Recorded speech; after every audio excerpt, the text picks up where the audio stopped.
예수 그리스도 이름으로 하나님 말씀 증거하겠습니다. 하나님 말씀 마태복음 5장 9절에서부터 12절까지 보시겠습니다.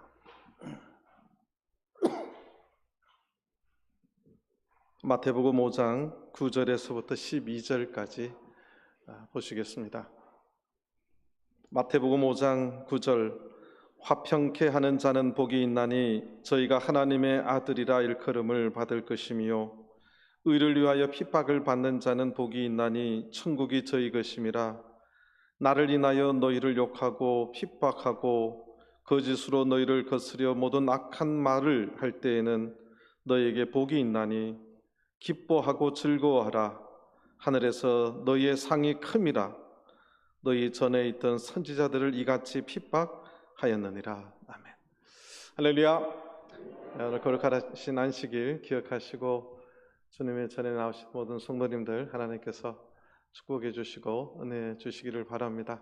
오늘 비도 오고 굳은 날씨에도 오늘 전에 이렇게 많이 나오셨는데 하나님께서 또 코로나19로부터 지켜주시고 또 축복해 주시길 바랍니다. 어제 우리 존경하는 우리 김충복 목사님께서 백내장 수술을 했답니다. 성도님들도 위해서 기도해 주시길 바랍니다. 예, 요즘 안식일마다 우리가 팔복에 대해서 지금 알아보고 있고 그 말씀의 뜻을 깊이 있게 좀 시간은 좀 부족하지만 그래도 상고하고 있습니다. 팔복에 대한 오해가 있습니다. 팔복을 마치 복받는 비결로 생각을 하시는 분이 있어요. 절대 복받는 비결이 아닙니다. 또 팔복을 조건으로 생각하는 분도 있어요.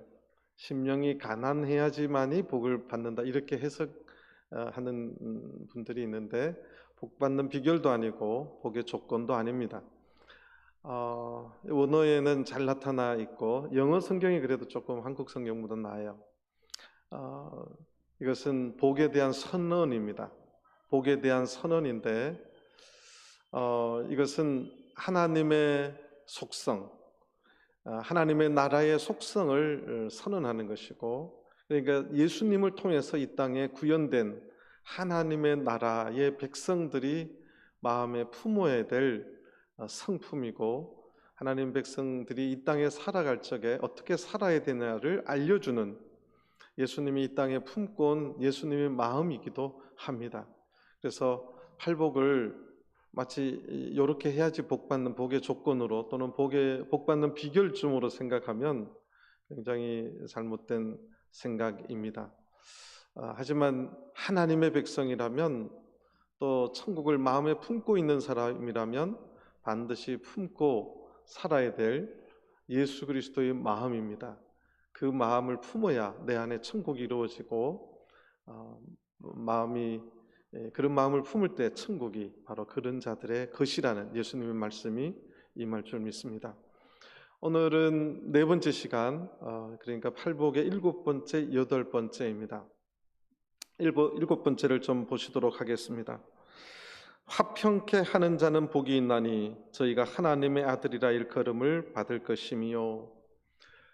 예수님께서 오늘 예수님 시대 2000년 후에 지금 우리들에게 해주신, 제 말을 잘 알아들어야 됩니다. 예수님께서 갈릴리에서 말씀하실 그 시대에 하신 말씀이자 우리들에게 한 말씀이지, 그 시대의 사람들 생략하고 2000년 우리들에게 바로 해주신 말씀은 아니라는 의미입니다.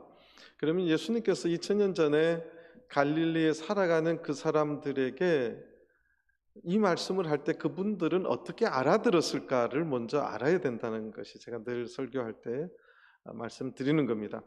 그러니까 그 시대 예수님 앞에 현실적으로 밑에 있는 자들에게 왜 이 말씀을 해주셨고 그것이 오늘 우리들에게 어떻게 적용이 되어야 되겠느냐, 이것이 굉장히 중요한 하나님 말씀을 깨달아가는 과정이죠. 먼저 우리가 화평이라고 하는 단어는 성경에 굉장히 중요한 개념입니다.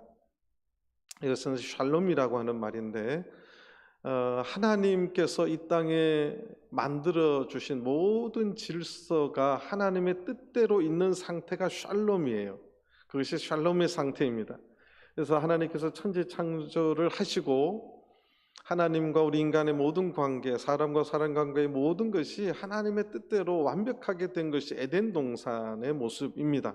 타락하기 이전 에덴 동산의 모습은 먼저 그 샬롬의 상태가 하나님과 인간이 화목했어요. 하나님과 인간이 서로 만날 수 있었고 화목했습니다. 그 다음에 사람과 사람이 화목했어요. 그 다음에 사람, 이제 이런 것들은 이제 구체적 성경 전체를 통전적으로 보는 것인데, 오늘날 왜 이렇게 사람들이 이렇게 살아가느냐 중에 하나가 사람이 사람 스스로하고도 화목되지 못해요. 그래서 이것이 우울감으로 또 이상한 자존감으로 또 정신분열로 이렇게 나타납니다. 사람이 굉장히 정상적인 그러한 존재로, 그 다음에 사람과 만물이 화평한 샬롬의 상태로 살아가도록 하나님이 그렇게 하셨습니다. 근데 오늘 이 본문을 구절을 그렇게 명사형, 그 화목이라고 하는, 화평이라고 하는 것으로 보기에는 이것이 화평케 하는 자, 화평케 하는 자라고 하는, 그러니까 전체적으로는 이 자, 사람을 형용하는, 화평케 하는, 형용하는 용법인 동사로 쓰인 거죠. 그 화평케 하는 자, 이 화평이라고 하는 명사를 똑 띄어서 오늘 설교를 이어가면 양이 엄청 많고 오늘 이 본질하고 조금 멀어질 수 있습니다.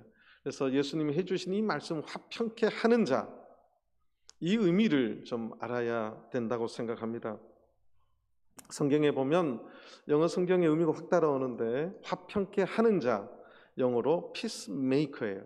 peacemaker가 뭐냐면 평화를 만드는 사람이란 뜻이에요. 평화를 만드는 사람. 야고보서 3장을 보시겠습니다. 야고보서 3장 18절을 먼저 보셔야 성경 전체 의미가 좀 살아납니다. 야고보서 3장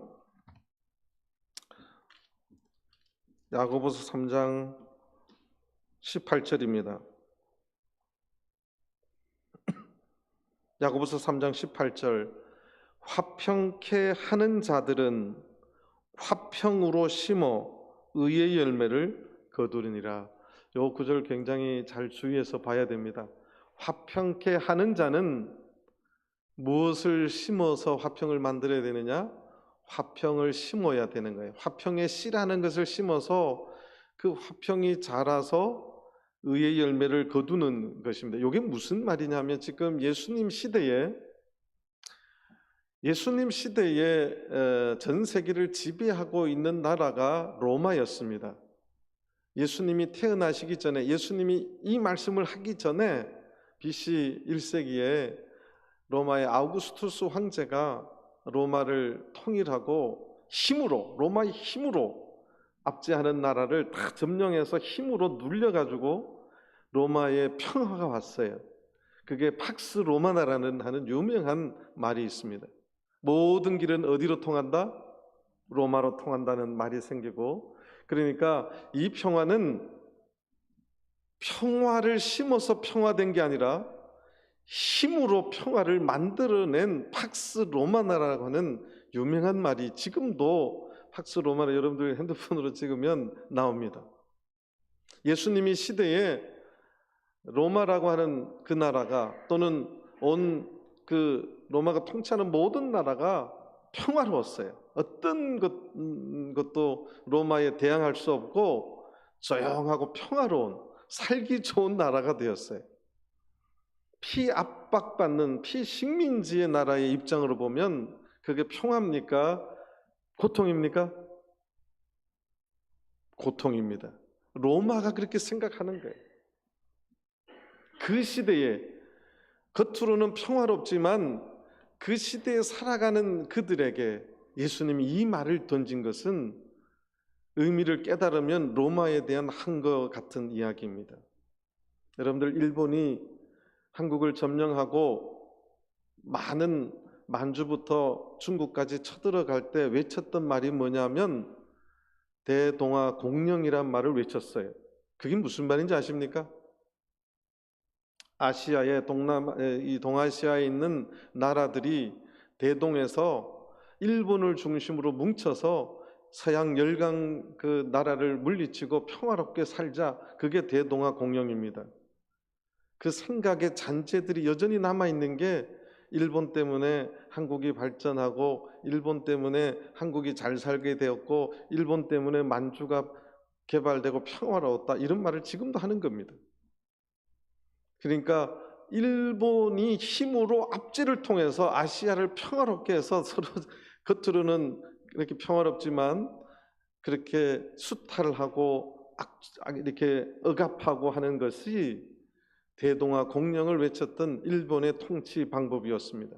모든 나라가 힘이 세어지면 힘으로 약한 자들을 눌려서 조용해지면 그게 내가 느끼는, 그러니까 압박하는 자들의 평화로 느끼는 것이 오늘날 세계 질서고, 그것이 세계의 힘의 질서이자 예수님 시대에 로마가 세계를 통치하는 방식이었습니다.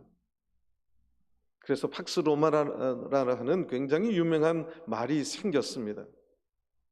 오늘날 한국도 이러한 역사 가운데 한가운데 있었습니다. 힘으로 겉으로 보는 평화를 만들어내고 그것이 진정한 평화라고 외치는 것은 예수님의 나라, 세상의 로마의 나라는 그것이 평화였지만 하나님의 나라는 화평케 하는 자는 그 화평의 씨도 뭘 심어야 돼요? 화평의 씨를 심어야 된다는 거예요. 이것이 굉장히 중요한 이야기입니다. 로마도 그렇게 힘으로 세상을 통치하고 로마 황제가 나는 태양의 아들이다 또는 신의 아들이라고 말했어요. 여러분들, 일본 황제가 자기를 뭐라 그래요? 일본의 그 소위 말하는 그들의 뭐 이렇게 태양이 하나 있잖아요. 황제는 신의 아들이라고 말했습니다. 그러니까 자기를 마치 황제와 동일 수준 했어요. 그래서 모든 황국 신민을 만들었습니다. 그래서 대동아 공령에서 나온 말이 황국 신민이에요. 우리는 그 신의 아들인 황제를 섬기고 충성하는 그 믿는 백성들이다. 그래서 너네들이 야만인이 아니고 아주 그 못 사는 나라가 아니라 영예로운 황제의 자녀 백성들이다. 그렇게 만들었어요. 그래서 한국 시민의 그것을 찬양하는 한국 사람들이 얼마나 많은지 몰라요. 이것이 하나님의 나라와 세상의 나라가 통치하는 방식에 따른 거였습니다. 힘으로 통치하려고 하는 것, 세상 밖에서는 힘으로 통치하는 것, 그래서 어떻게 하는 것이 몰라도 하나님의 나라에서는 그 화평케 하는 자들이 복 있는 자들이라는 거예요. 복 있는 자들이여 화평케 하는 자들.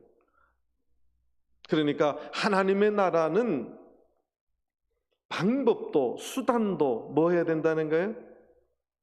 화평의 씨를 심어야 된다는 거예요. 이게 다른 거죠. 그래서 오늘날 교회가 좀 밖에서 힘을 쓰시던 분들이 교회 오면 교회는 왜 이렇게 다들 사람들이 멍청해 보이지? 교회는 왜 이렇게 좀 뭔가 목사님들이 나서서 뭔가를 확 하고 이래야 되는데 뭐 다들 뭔가 이렇게 교회에는 힘이 없어야 됩니다. 교회는 누구의 통치를 받는 나라이냐? 하나님의 통치를 받는 나라이자 하나님의 말씀으로 통치받는 동일한 시민들입니다. 동일한 하나님의 백성들입니다. 예수님 시대에 겉으로 보여지는 그 팍스 로마나가 겉으로는 평화로웠지만 속으로는 굉장히 고통스러운 것이 그 평화였습니다.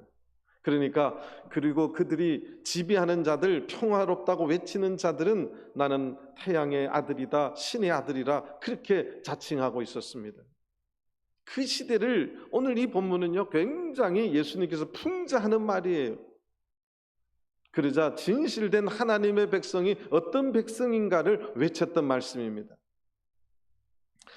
그러니까 이 세상은 힘의 논리로 살아가고 힘이 안 되면 어떻게 하냐면 이 사탄이 하는 일인데 분열시키고 미움을 일으키게 하고 분노하게 하고 심지어 전쟁을 일으키는 것이, 그 평화를 이루기 위해서 전쟁을 일으키는 것이 사탄의 방법입니다. 분열이 있고 미움이 있고 분노가 있고 전쟁이 있는 그곳에 화평을 던져주고 화평케 하는 자로 오신 것이 바로 예수님이세요. 그 화평을 이루기 위해서 십자가에 달리신 분이시기도 합니다. 우리와 하나님을 화목케 하고 또 우리와 우리 사이의 화목을 이루게 하시기 위해서, 그래서 이 화평케 하는 자라는 것은 굉장히 의미 있는 말이자 우리가 분명히 잘 생각해야 될 말입니다. 밖에서 힘쓰던 것을 교회 와서 힘쓰고 싶은 분들이 있어요. 밖에 그런 논리를 가지고, 그래서 몇 년 전에 흑수저 금수저 할 적에 그랬죠. 능력 있는 아버지 만난 것도 실력이야, 이런 말이 있잖아요. 이게 그런 말이에요. 그러니까 힘 있는 할아버지 만나고 돈 있는 아버지 만난 것도 누구의 실력이라고요? 내 실력이라고 아주 하나님의 나라고 배치되는 말입니다. 자기들이 누리는 그것이 마치 실력인 것처럼 세상으로 보면 축복이죠, 복이죠. 그런데 하나님의 나라는 그게 복이 아니라는 거예요. 진정으로 화평케 할 수 있느냐, 화평케 할 수 있느냐, 그것을 성경은 지금 예수님께서 말씀하고 계시는 것입니다. 그리고 나서 화평케 하는 자는 복이 있나니 저희가 하나님의 아들이라 일컬음을 받을 것이며, 그러니까 세상은 힘으로 화평하는 자들 했던 그 팍스 로마라의 황제들이 신의 아들이다, 일본도 마찬가지지만, 그런데 그것은 허구라는 거죠. 진정으로 이 땅에서 화평케 하는 자라야만이 하늘나라의 그 하나님의 아들이라 일컬음을 받을 것이다. 아까도 말했지만 이건 아주 의도적인 예수님의 말씀이에요.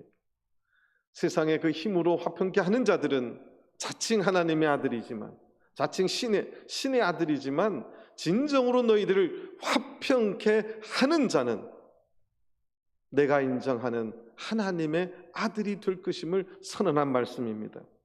복되도다 화평케 하는 자들. 저는 우리 전주교회 모든 성도님들이 화평케 하시는 성도들이 다 되시기를 간절히 바랍니다. 혹시 세상에 힘을 가지고 이렇게 힘을 써보셨던 분들이 교회에 오셔서 힘을 쓰실 분들이 혹시 조금이라도 생각이 계시면 내려놓기를 바랍니다. 하나님의 나라는 그 화평이 힘으로 가져다 주는 화평이 아니라 화평케 하는 자는 그 화평을 만드는 수단과 방법도 화평의 방법으로 해야 되는 것입니다. 이것이 하나님의 나라, 하나님의 백성들이 가져야 될 성품이라는 것입니다. 그 다음에 이 화평케 하는 것이 오늘날 우리들에게 던져주는 말씀을 좀 생각해 보면, 이 성경 전체의 그 화평이라고 하는 그 개념의 가장 중요한 것은 하나님과 화평하는, 화목하는 것인데, 화평케 한다는 것이 뭐냐면 안 믿는 자들, 그 말은 하나님과 아직 화평하지 않은 자들을 말하는 거예요. 화평하지 않은 자들을 내가 데리고 와서 하나님과 화평케 만드는 자들, 이게 피스메이커예요. 피스메이커. 하나님과 화목함을 만들어 가는 자들, 요즘 말 우리가 쉽게 말하면 전도하는 자들을 말합니다. 하나님과 화목되지 않은 수많은 사람들을 우리가 데리고 와서 하나님과 화목하게 화평케 만들어 가는 자들이 복이 있다는 거지요.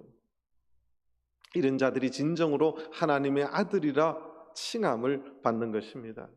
이것이 예수님께서 그 시대에 던져준 화평케 하는 자가 복이 있다는, 그러니까 복되도다 화평케 하는 자여, 복되도다 화평케 하는 자여. 오늘날 교회도 우리가 하나님하고의 관계만 화평하면 된다고 생각하는 분들이 있어요. 그런데 내가 성도들하고 화평케 하는 자, 화평을 심어서 화평케 하는 자가 돼야 되고, 세상에 나가서 다른 이방인들도 하나님과 화평케 되도록 만들어가는 자, 피스메이커가 되어야 되는 것이 오늘날 천국 백성들의 사명입니다. 교회 보면 그분이 그 모임에 들어오면 분위기가 평화롭고 화평해져요. 어떤 모임에 가면 잘 있다가도 그분만 들어오면 분위기가 싸해지고 이상해지는 모임도 있어요. 만약에 참 감사하게 본인이 그걸 깨달으면 좋은데, 문제는 본인이 잘 깨닫습니까? 못 깨닫습니까? 잘 못 깨닫죠. 그러면 정말 본인이 먼저 깨달아야 돼요. 나는 정말 내 주변의 성도들 사이에 화평을 만드는 사람인가? 화평을 메이커가 만든다는 뜻이거든요. 평화를, 화평을 만들어 갈 줄 아는 사람인가? 화평을 왜 못 만드느냐? 사탄의 방법은 화평을, 하나님의 샬롬의 관계를 무너뜨립니다. 이간질하고, 여기 말 저기 하고, 저기 말 여기 하고, 자기 자랑하고, 이러면 그 관계는 깨어지는 거예요. 화평이 깨어지는 거예요. 교회 안에서 화평이 깨어지는 것이 거의 95%가 이런 것들이에요. 앉자마자 우리 집 자랑하고, 옆에 이 사람 욕하고 저 사람 험담하고, 그런 것들 때문에 이 화평이 깨어지는 것입니다. 오늘날 교회에서 내 입에서 여전히 다른 사람들 이간질하고 다른 사람들 뭐 이렇게 험담하면 그것이 곧 하나님의 샬롬의 관계, 화평을 무너뜨리는 무슨 역할이냐? 그것이 곧 사탄의 역할입니다. 교회에서 이렇게 화평을 만들어가는 것을 방해하고 사탄의 역할을 하시는 그런 역할이 나에게 있다면 오늘 회개해야 된다는 것이지요. 그래서 이 화평케 하는 자, 이런 자들이 복이 있고 하나님의 아들이라 여기에 말한 것처럼 일컬음을 받을 것이라는 것입니다. 저는 우리 전주교회 모든 성도님들이 하나님의 귀한 자녀, 하나님의 아들이라 일컬음을 얻는 화평을 만들어가는, 여러분들이 있는 그곳에 그 가정이 화평하게 되시길 바라고, 여러분들이 있는 그 교회, 그 신도회가 화평하게 되길 바라고, 여러분들이 일하는 그 직장에, 여러분들이 있는 그곳에 여러분들을 통해서 화평이 만들어지는 그런 성도들이 다 되시기를 간절히 바랍니다. 그 다음에 9절부터 12절, 10절부터 12절입니다.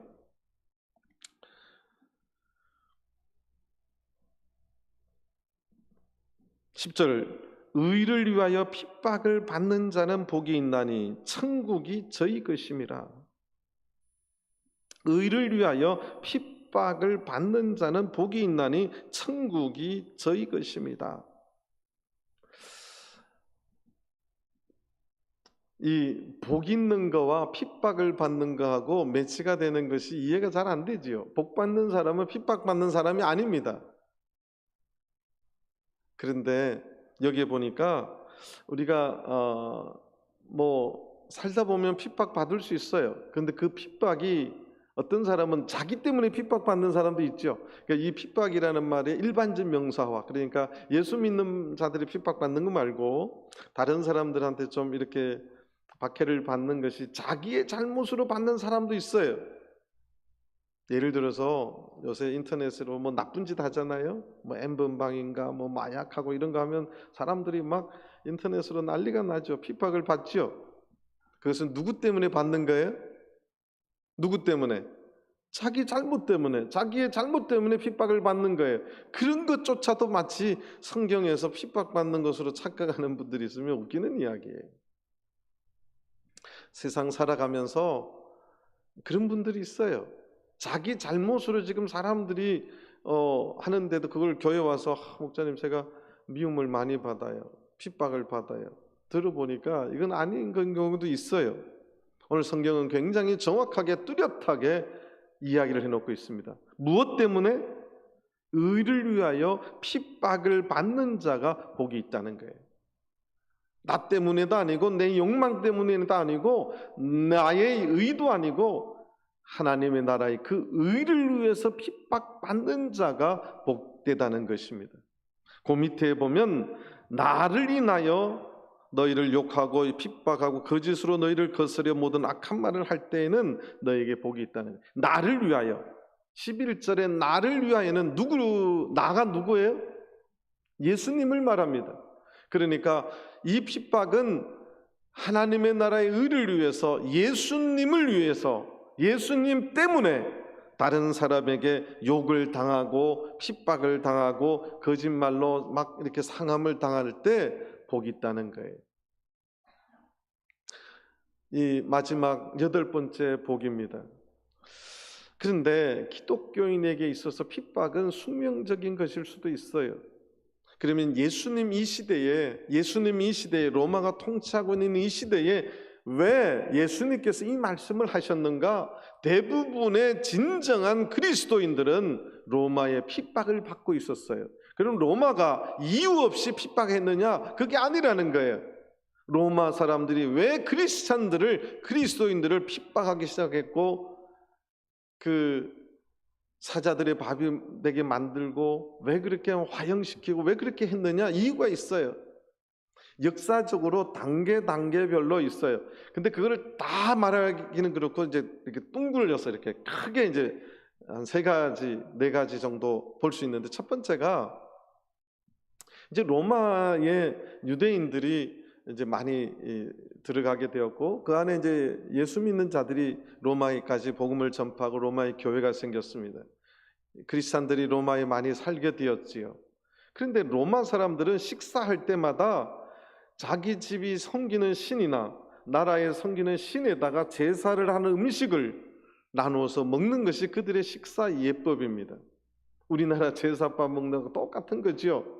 그런데 유대인들이 그 제사밥에 참여하는 것을 거부하기 시작합니다. 사람들이 굉장히 싫어하는 것이 우리 문화를 거부하고 우리 문화를 거부할 때 굉장히 싫어하고 자기 문화를 존중하고 참여할 때 좋아하죠. 예를 들어서 이런 거예요. 외국 사람들이 김치를 먹어주면 굉장히 그 사람 친해 보이잖아요. 김치를 딱 먹는데 인상을 막 쓰고 이런 걸 먹냐고 이러면 속으로 괜히 은근히 밉잖아요. 유대인들이 로마의 그 식사법을 나중에 알고는 거부하기 시작합니다. 로마 사람들하고 식사하기를 거절하는 거예요.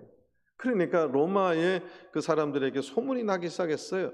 저 크리스찬 예수쟁이들은 특별한 사람들, 좀 이상한 사람들, 고집불통, 대화가 안 통하는 사람들, 이렇게, 그러니까 로마의 대부분의 일반적인 사람들하고 다르게 살아가는 아주 대화 안 되는 정말 상식 밖의 사람들, 이렇게 소문나기 시작했어요. 두 번째가 로마 제국을 그렇게 단단하게 이루어냈던 이유는 노예제도였어요. 노예제도였습니다. 그런데 유대인 그 노예제도를 정면으로 반대하는 게 예수쟁이들이었어요. 로마 사람들이 유대인을 잘 보고 이제 노예를 이렇게 선물로 주면 며칠 있다가 그 예수쟁이들이 노예를 풀어주는 거예요. 또는 풀어주려고 애를 쓰고, 이게 말이 안 되는 거죠. 로마를 지탱하는, 로마 제국을 지탱하는 버팀목이 있다면 그건 노예제도였어요.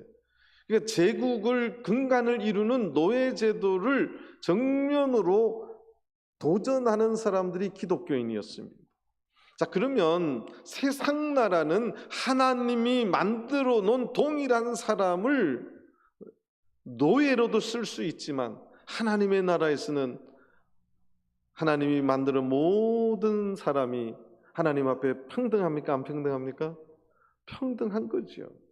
그러니까 예수 믿는 자들이 그 로마의 근간을 이루는 이 노예제도를 반대하기 시작했어요. 그러니까 로마가 이제 예수쟁이들을 아주 핍박하기 시작했습니다. 또 하나가 이제 요거는 좀 생략하겠습니다. 유대인들 간의 반목, 그러니까 유대인들도 이제 두 종류가 생긴 거예요. 하나, 예수를 안 믿는 유대인과 예수를 믿는 유대인들이 행동이 달라지기 시작했어요. 요거는 좀 복잡하니까 좀 넘어가고요. 세 번째를 그런 말하면 로마가 유대인들을 핍박하게 된 것이 그냥 핍박한 게 아니에요.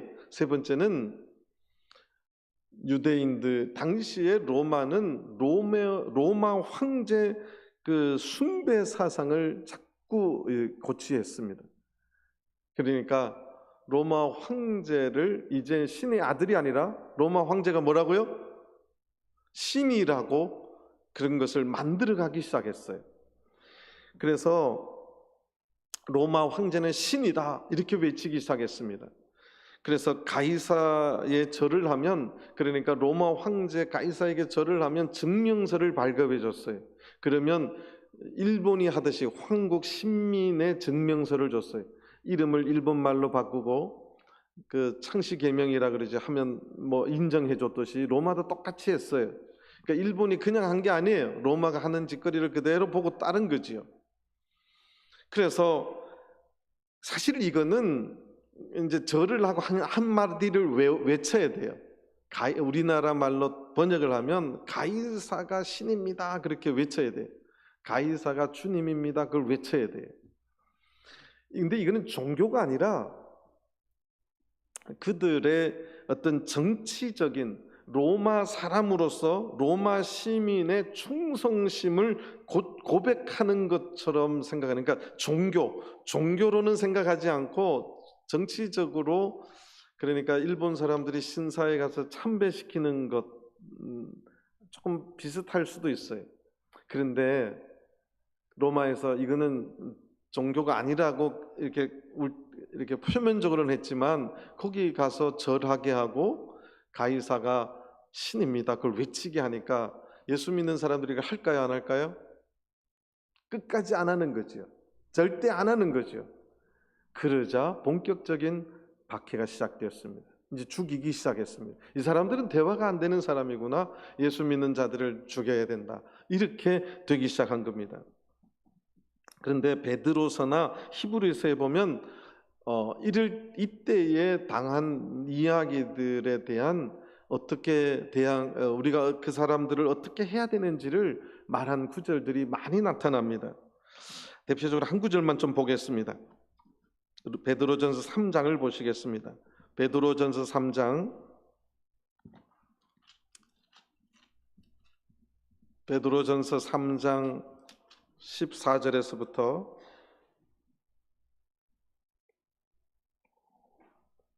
15절 두 절만 보시겠습니다.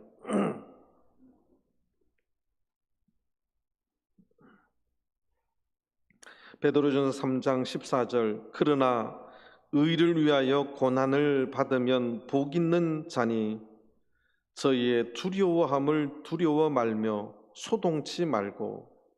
이게 베드로 사도가 당시 로마의 핍박에 대한 그들의 대처 방법을 이야기해 주는 겁니다. 그러나 의를 위하여 고난을 받으면 복이 있는 자니, 예수님의 말씀과 동일한 말씀이에요. 저희의 두려워함을 두려워 말라. 로마가 예수 믿으면 어떻게 죽인다. 그래서 그들이 숨어 들어가기 시작한 게 카타콤베, 지하 무덤으로 숨어 들어가기 시작했어요. 그런데 두려워하지 말고 그 고난은 오히려 영광스러운 것이다, 그렇게 말하는 것이지요. 그리고 소동하지 말며 15절을 자세히 보겠습니다. 너희 마음에 그리스도를 주로 삼아 거룩하게 하고 너희 속에 있는 소망에 관한 이유를 묻는 자에게는 대답할 것을 항상 예비하되 온유와 두려움으로 하고.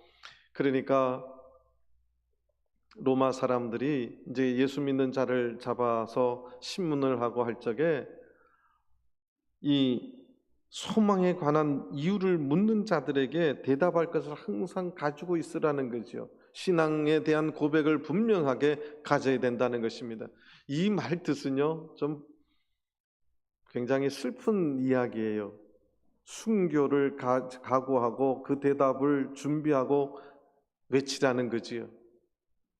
그 신앙을 숨기거나 그 신앙을 말하지 못하고 우물쭈물하거나 그렇게 하지 말라는 거예요.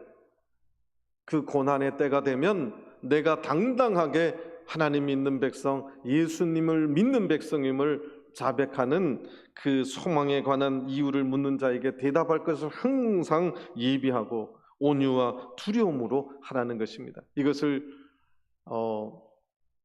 숨기거나 그렇게 하지 말라는 거죠.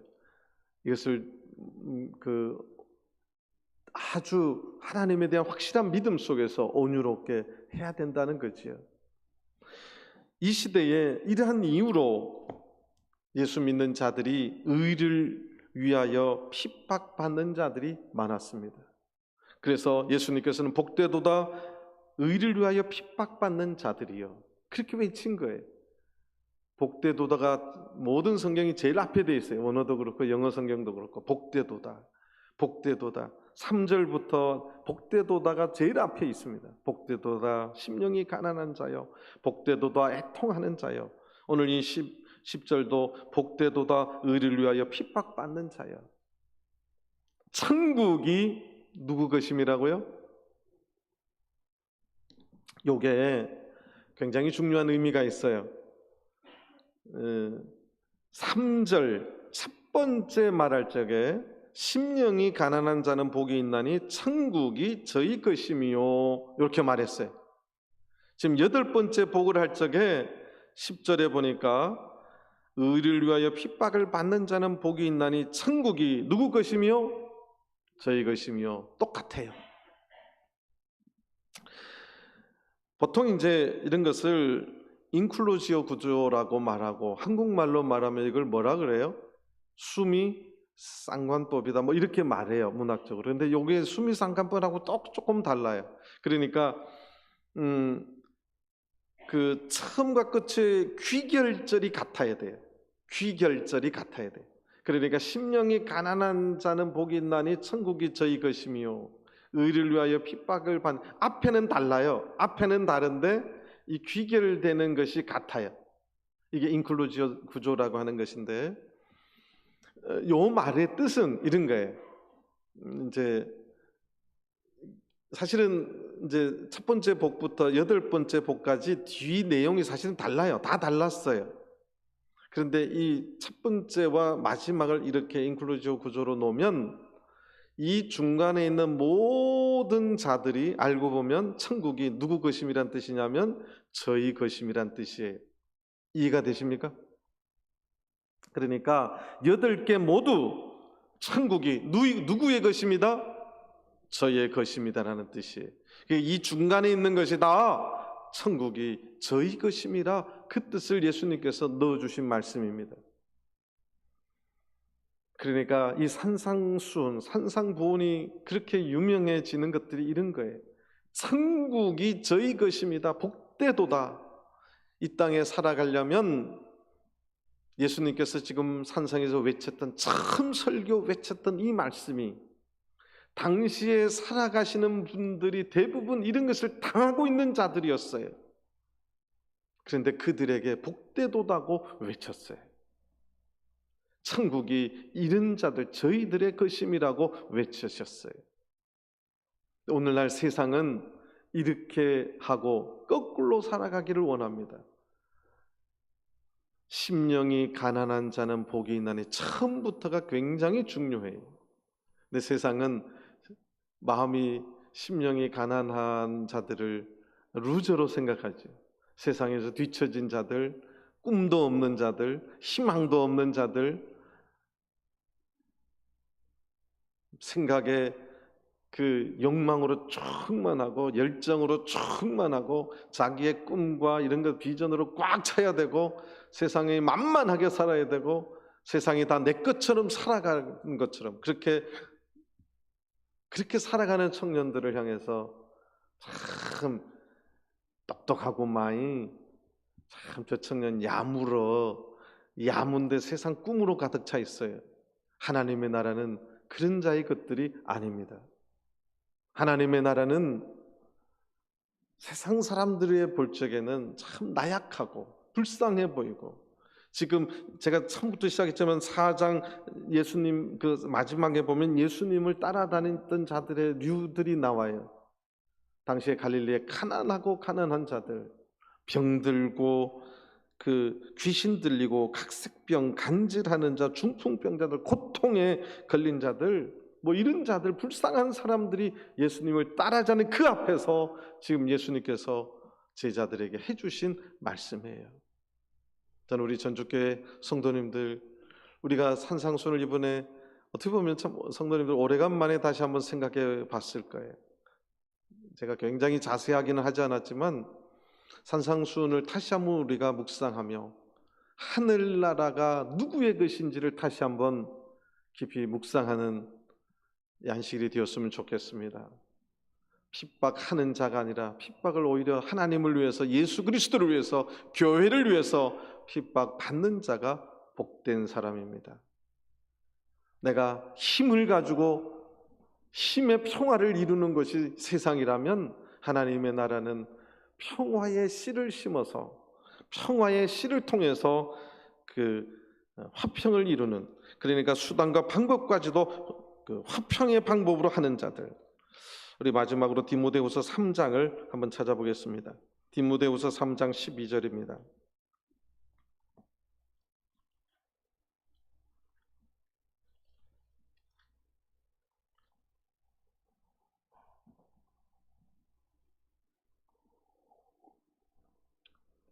디모데후서 3장 12절입니다. 무릇 그리스도 예수 안에서 경건하게 살고자 하는 자는 무엇을 받으리라? 핍박을 받으리라. 핍박을 받기 위해서 경건하게 사는 게 아니라 우리가 경건하게 살다 보면 자연스럽게 핍박을 받을 수 있습니다. 그런 자들이 하나님의 나라가 저희 것임이고 복된 자임을 기억하시게 되길 바랍니다. 다 같이 묵도하시겠습니다. 할렐루야. 아멘.